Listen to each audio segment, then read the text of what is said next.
Welcome to the Spooky Nerd Club, everyone. I'm your host, Ray, and today I'm here with my co-host, Horror Girl. And today we're both going to talk about 3 films that you should watch on TUBI right now, especially since it's Halloween season. Get in there, come on, Tommy.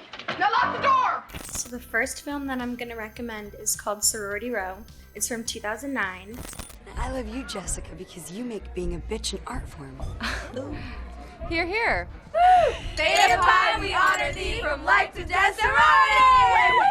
So it's directed by Stuart Hendler. The only other thing I could find that he did was Halo 4. So this film is starring Brianna, a vegan who was in Step Up, and she was in the TV series From Dusk Till Dawn. Oddly enough, it's also starring Carrie Fisher, who was Princess Leia, obviously, in Star Wars.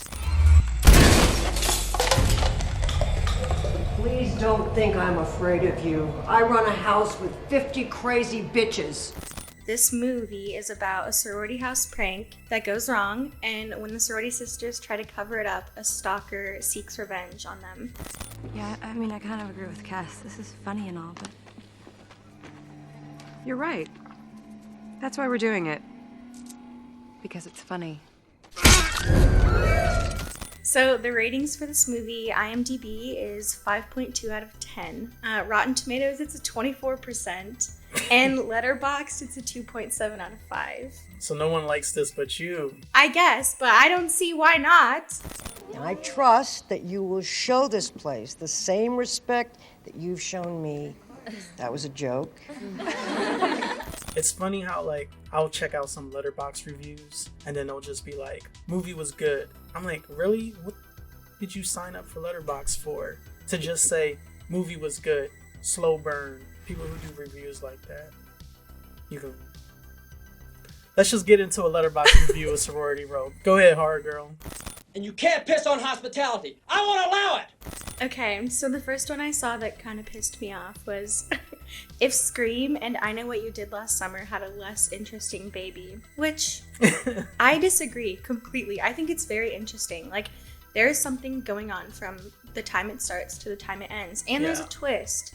And as a failsafe, there's also some nice boobs, so it's like, can you really be that uninterested, you know? Guys, this is for their own good. We owe it to them to make sure they're all right.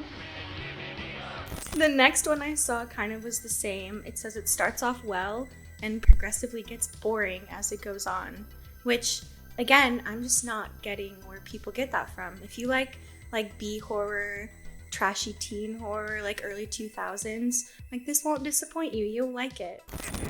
You fucking ho dunk, po dunk, well then there, motherfuckers! So if you are interested in this movie at all, it's free on TUBI, so it's worth a shot, you know? Nikki, if you touch me again, I'll fucking kill you. Okay, talk later. So the film I picked was El Demonio from 1963.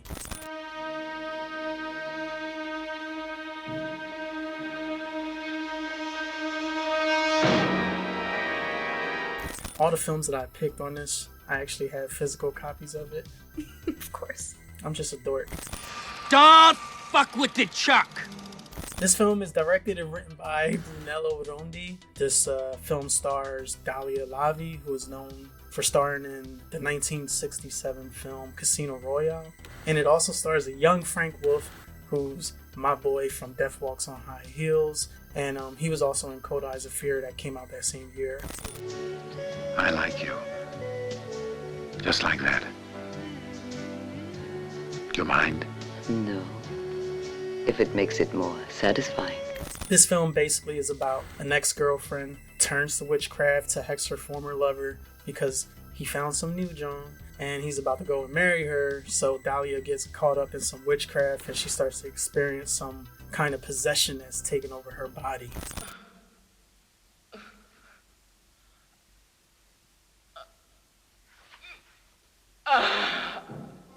It's kind of cool because Dalia Lavi at the time, she cited that it was her favorite role and her best performance, and I'm sure it's because she got to creatively, do her thing.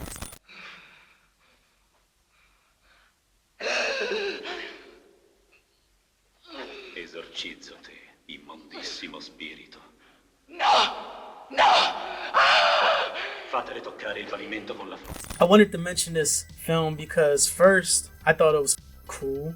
I mean, it's a possession film. If you've seen anything like The Exorcist or something like that, there's a scene where you see Reagan walking down the steps on all fours backwards.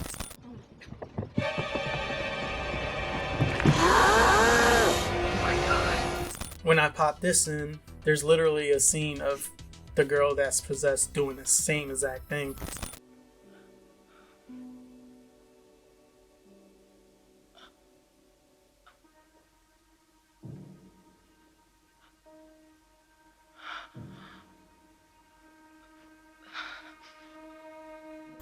I would like to mention some reviews on Letterboxd, but no one fucking reviewed the movie on Letterboxd. Literally, there's not one review for this movie on Letterboxd. So go on ahead and be the first one to write your review about this movie. Don't be a shithead and give it 2 stars and say it was slow.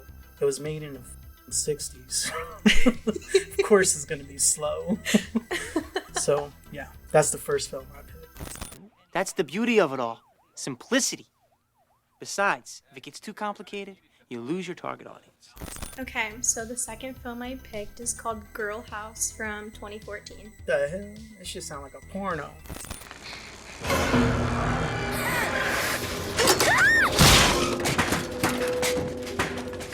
It's directed by Trevor Matthews and John Knotts, I think. The only other thing I've seen either of them do is The Cleaning Lady, which is also on TUBI. Is this a TUBI original? I don't think so. No, it's good, actually, okay? It wasn't me, it was you. How do you know? Shut up. So this film is about a college girl who moves into, okay, wait, pause, because it's a porn house. Do I just say that, you think? Sure. Or should I reword? Okay. Yeah. I know what you're probably thinking. How do they justify living here, doing this for all those sleazy guys out there? But the members may not necessarily be our fantasy, but we definitely are theirs. So this film is about a college girl who moves into a porn house, but a deranged stalker hacks their website and finds their location to kill them. Oh, I think I've seen this movie. Are you serious? No. Why would you say that then? What the fuck? I said, you got it, you sick perv.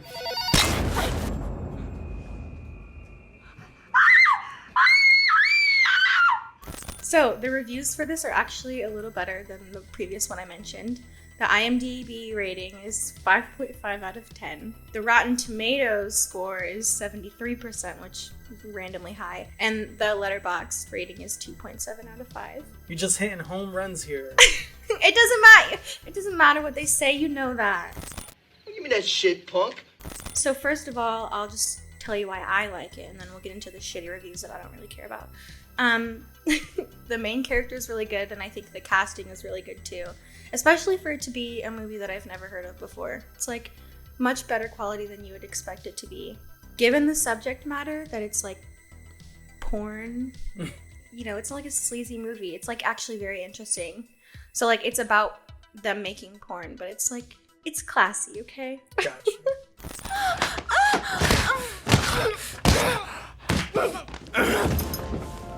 Jesus. Take it easy, guys. So the first review I saw on Letterboxd, someone said it was created by trashy men for trashy men. And correct me if I'm wrong, but I don't think I'm a trashy man. Yeah. And I really liked it. People are saying it's a bad message because, they're like making porn, and I say not everything has to be inspirational. And I say not everybody deserves the right reviews. Exactly. Cut their fingers off. That happens in the movie, so Yeah. it's funny. We don't have time for your shit! It reminds me of like the 70s sexploitation horror films that you like, so. Yeah.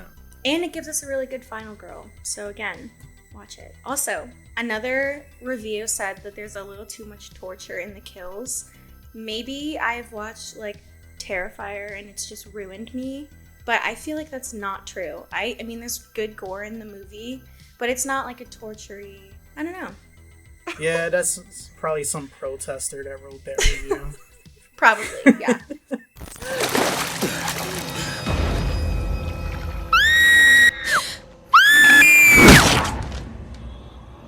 So So, in conclusion, I think that you should watch it, and it's free on TUBI, obviously. So, let us know what you think. I mean, you had me at 70s porn. You're gonna watch it. You're gonna watch it.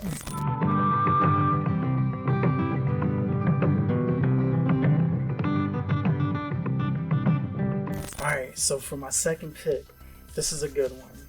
This is a really good one. And it's a film called Night Killer from 1990. Also known as the Texas Chainsaw Massacre 3 in Italy.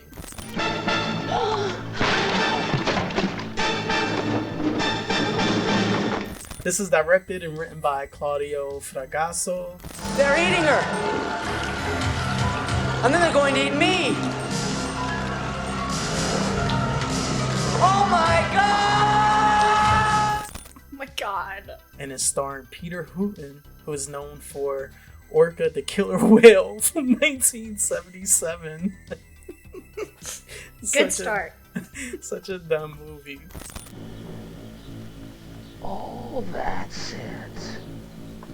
You figured out where I am. No! No! So in this movie, basically, a serial killer terrorizes Virginia Beach, but they're actually not in Virginia Beach because they shot the movie in Florida. So, actually, the more I think about it, like, I don't even want to say nothing about this movie because it's just gonna ruin it. Hey, sweetheart! You gonna wet your whistle? I'm just gonna give you a little story on how I came up with this. After watching this movie, I feel like this film was just one of those experiences where there was like too many chiefs in the kitchen. Well, chefs. Chefs in the kitchen. You know what I'm saying? What the fuck? You don't get it? You don't get it? Your shit ain't working up there or something? There's literally scenes that were shot and added in the film after the director already made a cut and like showed it to the producers. So they basically just like went behind his back and added a bunch of shit and some gore that they wanted. The film is just basically all over the place, which to me makes it a great watch party movie. And I watched this with a group of friends on New Year's Eve. We almost missed the ball dropping because we were all so intrigued on how this film was about to end. And it was literally at like the last 5 minutes, and it was like 11:55, and we were all just like, "Are we gonna miss the ball dropping to see what happens at the end of this movie?" We are. Do you know the story of Little Red Riding Hood? Sure. I'm gonna just leave it at that. It's free to watch on TUBI, which I was very surprised to find it on TUBI because I'm like, you could just have fun with this movie. It's funny, it's hard, there's some f***ed up things that happen in it, but I mean, like, it's just a good, fun watch party movie. Hey, bud, what happened to your clothes? I got molested in the little boy's room. There's actually one review on Letterboxd that I found for this movie, and it rated it a 3 out of 5 stars. And they said, I had no idea that Killer Joe was a remake of Night Killer. I never heard of Killer Joe in my life. So I read that review and I was like, I guess I gotta watch Killer Joe now or find this movie. Yeah, so that's the movie I picked. Night Killer. Go check it out. No! No!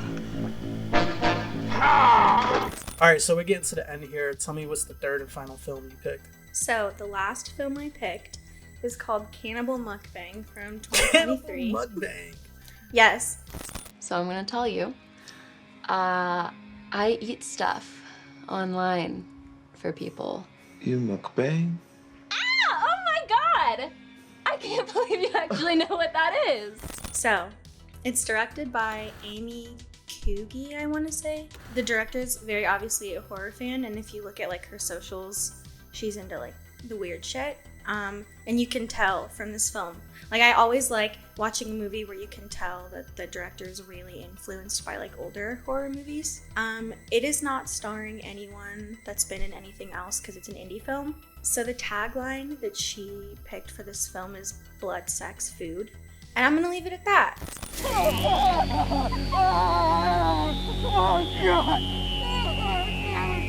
Okay, so some ratings. IMDb rates it a 5.9 out of 10.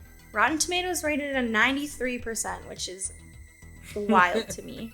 And Letterboxd gave it a 3.1 out of 5. Not bad. That's like, that's why it's number 1 on my list.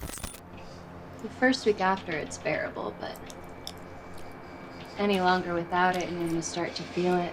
So the first review I saw on Letterboxd was, someone said they were expecting it to be a little goofier, and I'm really glad that it's not goofy, because for the subject matter, for the director to take it seriously and turn it into something like beautiful and dreamy looking, like it was a very good choice because it's a very fun watch because of that. If you like maybe The Love Witch, which I am obsessed with that movie, this gives me the same kind of vibes. And like the way it's shot, where it's kind of like psychedelic sometimes, that there's a lot of that in here, and I love that so much.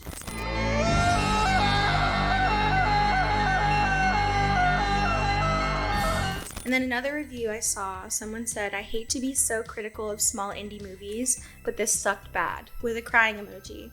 Which, what the f***, guys? Because it does not suck, it's beautiful.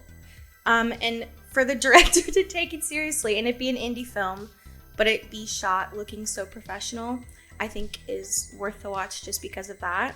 But also, the main character, she's not, like I said, she's not in anything else, but she's so cute and weird, and she plays the character so well. It's just so believable. What's that?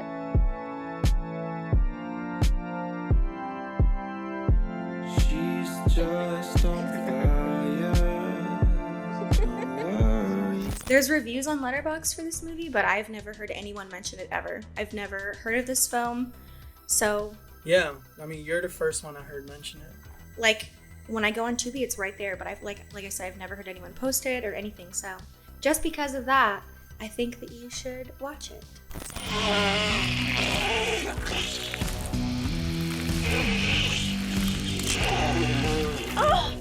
So the last movie I picked on TUBI was The Beyond from the Gates of Hell trilogy from 1981.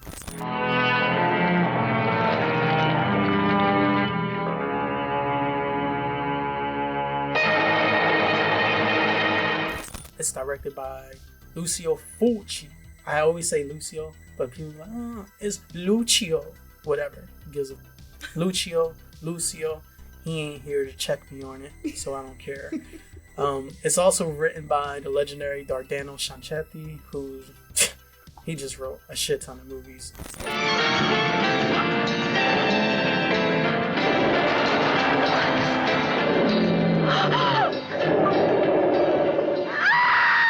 This film is starring the same girl who was actually in all 3 films from the Gates of Hell trilogy. I see the dead! The city of the dead!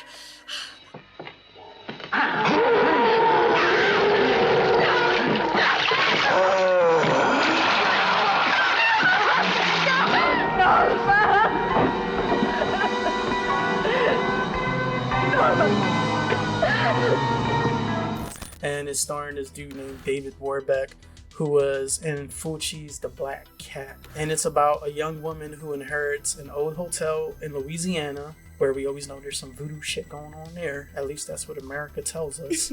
And to later find out that the hotel she inherited was built over one of the entrances to hell. So, alone with that, it just sounds cool to me.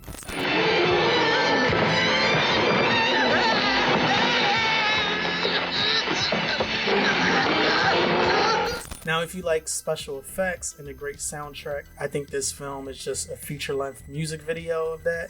It's basically like when Hype Williams did Belly. It's just a super long music video. The story's very mid, but I don't think we're here for that when we put The Beyond in. I don't think we're here for that when we put any Lucio Fulci movie in. Some reviews on Letterboxd gave this film a 3.5 out of 5 stars, which I think is pretty good. But one reviewer said, I didn't really care for the plot at all, but the goop, gore, and eye gouging kept me entertained.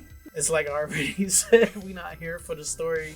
So when it comes to this film, fuck off and go watch some boring Criterion Collection bullshit. Because we not here for that. We know this is a special effects type of movie. So whatever. Some people just like to talk shit.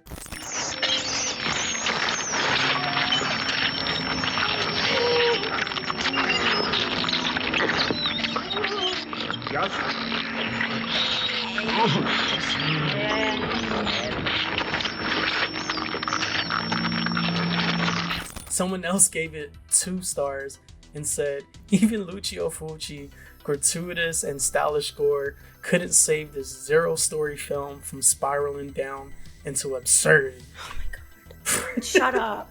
Now, I'm not making excuses for a bad story because I love a good story too, but I just feel like some people just don't get it when it comes to this, or they don't really know the backstory of it all, or you know what I'm saying? Mm-hmm. That's the 3rd film I picked, The Beyond, and you can watch it on TUBI for free. For free. Attack, Dickie! Attack, Dickie, attack!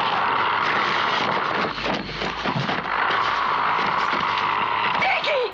Alright, so that pretty much wraps up this video. I picked 3 films, you picked 3 films. You can find them all on TUBI. If you could please like, comment, and subscribe. Hit the notification bell so you can stay up to date with all of our latest videos. Thank you all for being patient. I know we've been dropping a lot of trailers lately, but we will, bring the heat soon. So thank you all again, and thanks for joining me, Horror Girl. Take us out. Okay, first of all, happy spooky season, and thanks for watching. See you next time.